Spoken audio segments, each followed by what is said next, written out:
This is a little bit of an unconventional event. I think you saw we've got backpacks and people's luggage in the back because we do have just this really precious 48 hours with this group of people over the next 2 days. But it really is core to the mission of what we do with Plus Social Good.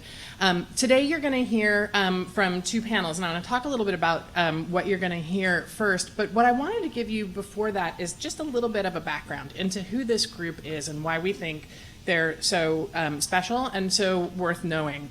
When we started to think about Plus Social Good, we knew that we needed to have a great online presence. We knew that we needed to have terrific offline events because there's great things that you can do online together, but as we've learned just over the last 24 hours, there's so much more that you can do when you actually have a chance to meet up in person and have those conversations. But we also knew that a great community needs great leaders.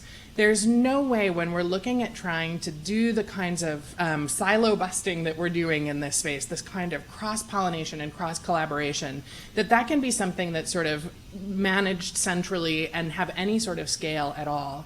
And so we set out to find the right people to help us to really build this network, nurture this network, and help us not just reach into new communities, but also to be our brain trust and help us make sure that we had diverse perspectives that were informing our work as we went forward with Plus Social Good.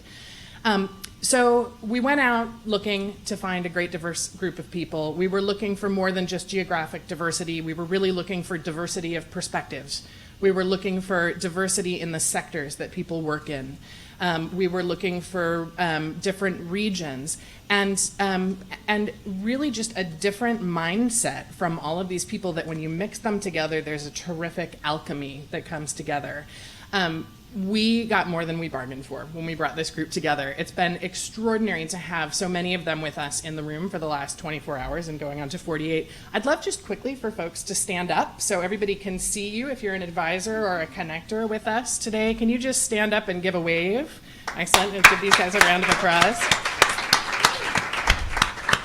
There are about 10 to 12 more who were not able to join us, but I just want to give you a sense of the kind of power and impact that this group has. This is a group that speaks dozens of languages. They live in more countries than they are people, so most of these people live in at least 2 places and have connections within both of those communities. They're parts of networks. We really look to try and build a network of networks. So among this group of people, you have global shapers, you have Ashoka fellows, you have TEDsters, you have sandbox folks, you've got Enactus. So that's this great opportunity to really build this web of impact and web of influence. They collectively collaborate directly with national governments to bring change to their communities. They are grassroots organizers. They have been honored recently by presidents. There's one amongst us who just met with the president of France this week. You'll hear a little bit about that. And they have really influenced these global conversations that are happening around technology and new media for social good. So as Caleb mentioned, we are right in the middle of a 2-day workshop with them. Yesterday, we spent a lot of time really understanding together what the issues are that this group that's with us today care about and trying to find those intersection points between the connectors and advisors who are here, so there are those opportunities for collaboration.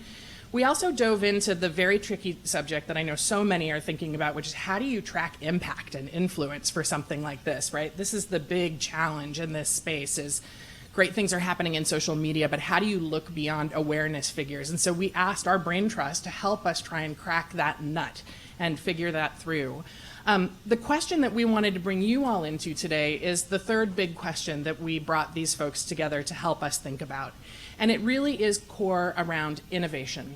So as Caleb mentioned when he was talking about the conversations at the World Economic Forum and the way that the United Nations and the United Nations Foundation have been thinking about bringing new voices into these conversations, it is so abundantly clear that innovation is happening in entirely new places and entirely new ways nowadays than it did before, and that we as a global community need to be able to turn our ears to that innovation. We need to get smarter about where we find it.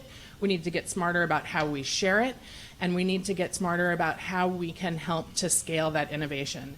And so we've asked some of the folks from our group of advisors and connectors to take that question on in public with you all today. So we have, I want to again remind folks that we have a live stream today, so we're really encouraging people. This is, we're going to hear directly from the advisors and connectors, but we've left time for discussion and questions, and I really encourage all of you here in the room to raise your hand, shout out, we'll come find you with a mic, ask those questions. Online, please tweet us your questions, please post them in the live stream. We would love to have them.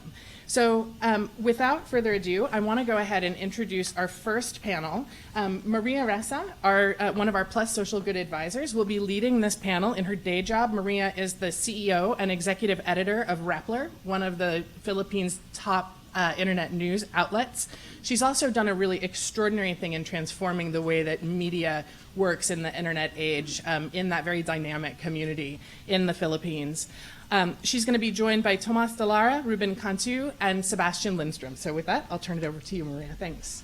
Please give her a round of applause. This is fun.